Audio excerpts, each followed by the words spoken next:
గురుగారు, గంగా యమున సరస్వతి సంగమ స్థలి ప్రయాగ, ఈ ప్రయాగ యొక్క ప్రత్యేకత ఏంటో మాకు వివరిస్తారా? ప్రయాగ తీర్థం అహం నమస్కరోమి. ఎందుకంటే కొన్ని చోట్ల పేర్లు తలుచుకుంటేనే పుణ్యం లభిస్తుంది అంటారమ్మా.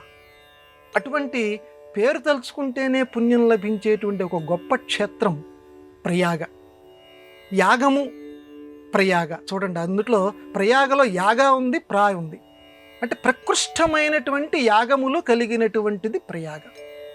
ఏంటండి మిగతా వాటికి ఈ ప్రయాగకి ఉన్నటువంటి తేడా ఏమిటనంటే, నాయన మిగతా చోట్ల నువ్వు స్నానం చేస్తే ఇంత ఫలితం నీకు రాదు, కానీ ప్రయాగలో మాత్రం నువ్వు స్నానం చేస్తే యాగాలు అనేకం చేసినటువంటి వాళ్ళకి ఎటువంటి గొప్ప పుణ్యం లభిస్తుందో, యజ్ఞాలు అనేకం చేసినటువంటి వాళ్ళకి ఎటువంటి గొప్పదైనటువంటి విభూతి లభిస్తుందో, ఐశ్వర్యం లభిస్తుందో, అంటే ఆధ్యాత్మిక ఐశ్వర్యం లభిస్తుందో, అటువంటి ఐశ్వర్యం అంతా కూడా ఈ ప్రయాగలో ఒక్కసారి స్నానం చేస్తే లభిస్తుందట.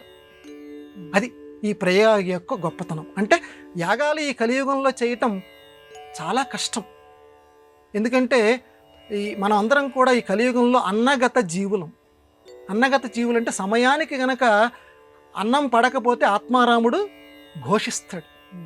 ఆకలి ఏదో ఒకటి లోపల పడేయాలి, పడేస్తే కొంత అమ్మయ్య అనుకుంటాం. యాగాలు చేయాలంటే ఉపవాసాలు ఎక్కువ ఉండాలి, అన్నాన్ని గురించి ఆలోచించకూడదు, నిష్టగా కూర్చోగలగాలి. నిష్టగా భూమి మీద అలా కూర్చోనగలగటం ఈ శరీరాలు చెప్పిన మాట వినేటువంటి స్థితిని ఈ కలియుగంలో కోల్పోతున్నాయి. మరి అటువంటిది యాగాలు చేసి పుణ్యాన్ని ఎలా సంపాదిస్తాం? అందువల్ల ఈ కలియుగంలో ఉన్నటువంటి దుర్బలత్వాన్ని గమనించి దేవతలందరూ కూడా ఆ ప్రయాగ క్షేత్రాన్ని ఏర్పాటు చేశారు. నాయనా, నువ్వు యాగాలు చేస్తేనే ఈ లోకంలో నీకు ముక్తి లభిస్తుంది, నువ్వు చేయలేవు, అందువల్ల నువ్వేం బెంబేలు పడకు, ఒక్కసారి రా నాన్న, ఒక్కసారి ప్రయాగ అని అంటారు రా నాన్న, ఈ ప్రయాగకు వచ్చి ఒక్కసారి ఆ తీర్థ స్నానం చేయి. ప్రకృష్టమైనటువంటి యాగాలు యజ్ఞాలు చేస్తే ఎంత పుణ్యం నీకు వస్తుందో, ఎంత పుణ్యం నీ ఖాతాలో పడుతుందో, అంత పుణ్యం ఆ స్నానం చేసినందువల్ల లభిస్తుంది. కాబట్టి అటువంటిది ఈ ప్రయాగ. ఇంకొకటి విషయం చెప్పారు, ప్రయాగలో స్నానం చేసినా నేను అంత దూరం వెళ్ళలేనండి, నా దగ్గర అంత డబ్బులు లేవండి.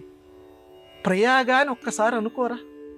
మన సంస్కృతి అమ్మ ఎక్కడికక్కడ తేలిగ్గా చెప్పింది పాపం. అంటే నేను ఇక్కడ అనుకుంటా డబ్బులు ఉన్నవాడే వెళ్ళమనే చెప్తోంది, డబ్బులు లేని వాళ్ళకి చెప్తోంది నేను అంత దూరం ప్రయాణం చేయలేను, నా శరీరం నాకు సహకరించట్లేదు, కాళ్ళు సహకరించట్లేదు.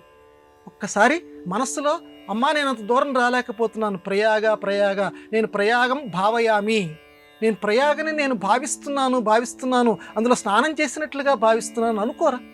నీకు ప్రయాగలో స్నానం చేసినంత పుణ్యం నీకు లభిస్తుంది, ఆ యాగ చేసిన ఫలితం కూడా నీకు లభిస్తుందని పెద్దవాళ్ళు చెప్పారు. ఇది ప్రయాగ యొక్క గొప్పతనం.